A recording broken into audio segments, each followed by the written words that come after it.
Remote का button दबाकर जोरदार तालियां आपके साथ।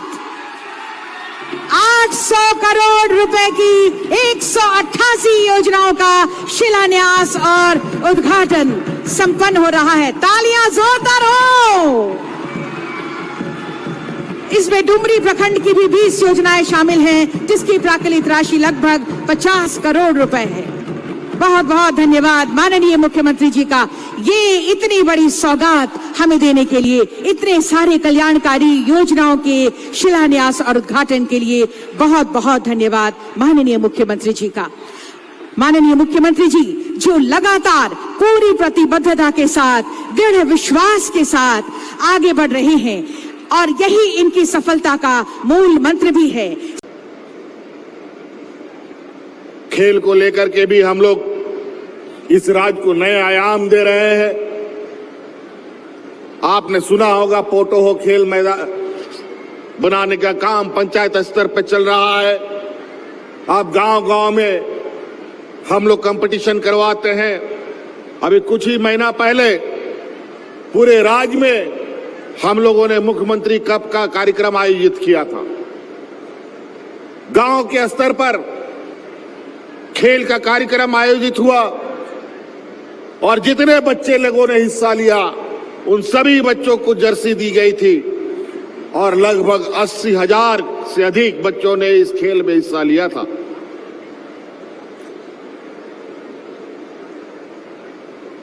खेल के क्षेत्र में भी आप अपना बेहतर भविष्य बना सकते हैं। अभी कुछ दिनों के बाद झारखंड में एशियन हॉकी चैंपियनशिप होने जा रहा है। पूरा देश विदेश से यहां पर खिलाड़ी आएंगे झारखंड में, और जिस तरीके से बड़े बड़े खेल का आयोजन होता है वैसे कार्यक्रम को आयोजन करने का हम लोगों ने लक्ष्य रखा है और खेल को आगे बढ़ाने का संकल्प लिया है। अभी आपके लिए ओबीसी विद्यालय नवाडी में भी बन के तैयार हुआ और बालिका आवासीय विद्यालय चंद्रपुरा में भी बना। संस्कृत विद्यालय भी ताराडटी चंद्रपुरा में बना है और यहीं पर इसी विधानसभा के अंदर में नेतारहाट स्कूल के तर्ज पर एक भव्य स्कूल बनने की तैयारी हो रही है।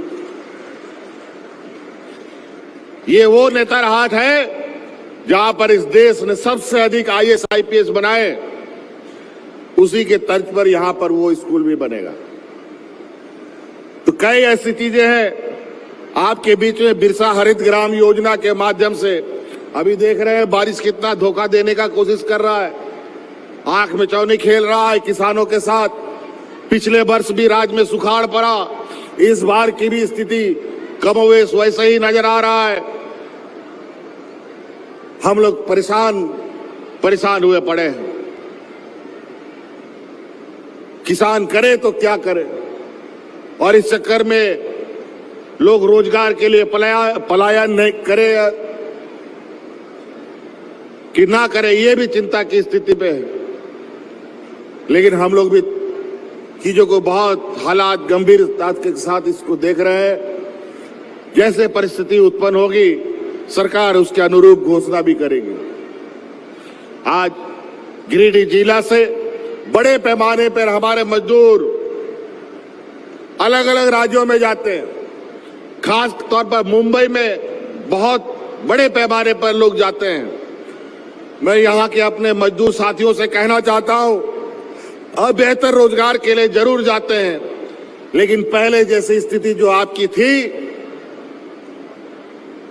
कि आप वहां गए तो आपको वहां पर कोई पूछने वाला नहीं है, आपके ऊपर कोई मुसीबत आ जाए तो कोई पूछने वाला नहीं होता था।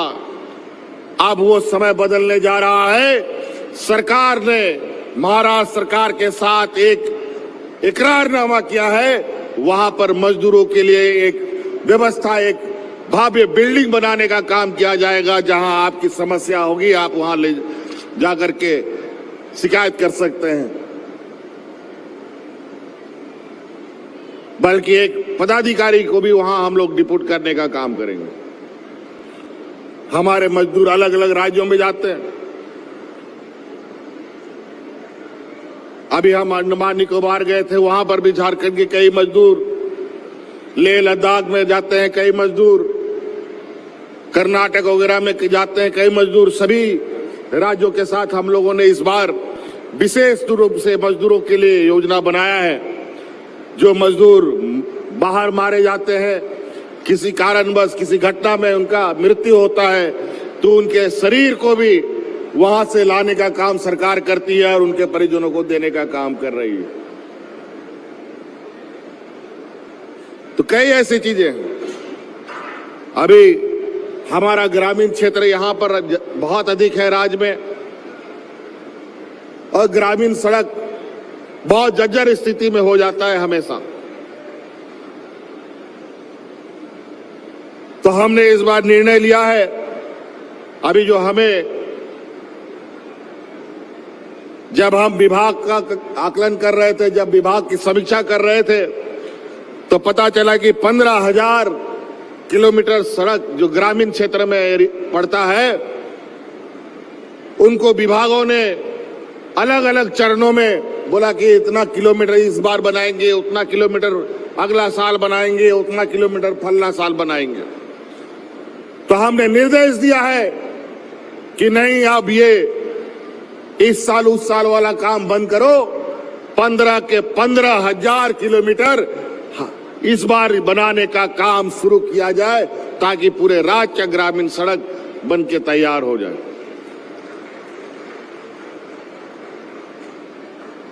अभी आपको यहां से कई योजनाएं, मुख्यमंत्री रोजगार सृजन योजना के माध्यम से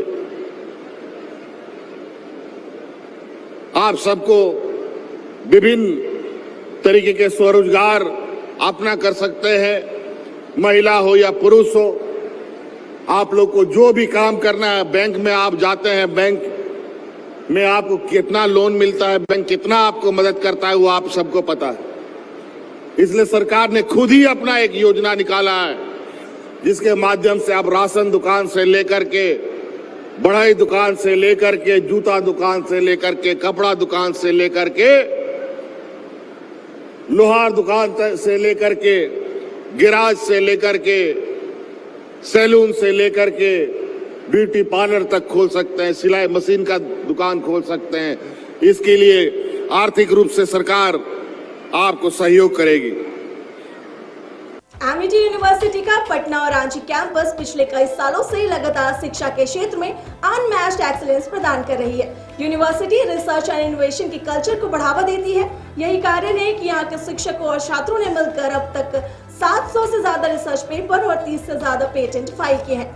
यही नहीं, यहाँ के फैकल्टीज और स्टूडेंट ने 50 से अधिक किताबें पब्लिश की हैं। यूनिवर्सिटी के दोनों ही कैंपस में स्टूडेंट को कॉर्पोरेट प्लेसमेंट प्रोसेस को क्रैक करने के लिए ट्रेनिंग दी जाती है, और इसीलिए एमिटी यूनिवर्सिटी अपनी स्थापना से ही देश विदेश के कई जानी मानी मल्टीनेशनल कंपनीज जैसे Amazon, Accenture, JP Morgan, GPT, TCS, Wipro, ITC, federal bank, Hindustan Unilever जैसे 180 रेप्यूटेड कंपनीज के लिए रिक्रूटमेंट की प्रेफर्ड चॉइस बन गई है। यही वजह है कि आयुष कुमार को जेपीटी कंपनी लिमिटेड में 24 लाख, जान निसार अख्तर को अमेज़न से 30 लाख और देव नरूला को ह्यूमन होल्डिंग कंपनी लिमिटेड में 44.5 लाख का पैकेज मिला।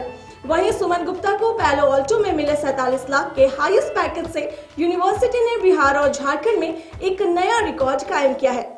अदाकार संजय मिश्रा से गुजारिश है कि वह अखाड़े में कूदे और फुलटूस को ट्रॉफी से नवाजे। लगता है समाधि ले ली। अरे बुला रहे हैं। अरे बोल रहे हैं कि बुला लो। टॉप टेक सीमेंट, जो जोड़े तो छोड़े नहीं, मजबूती ही हमारी पहचान।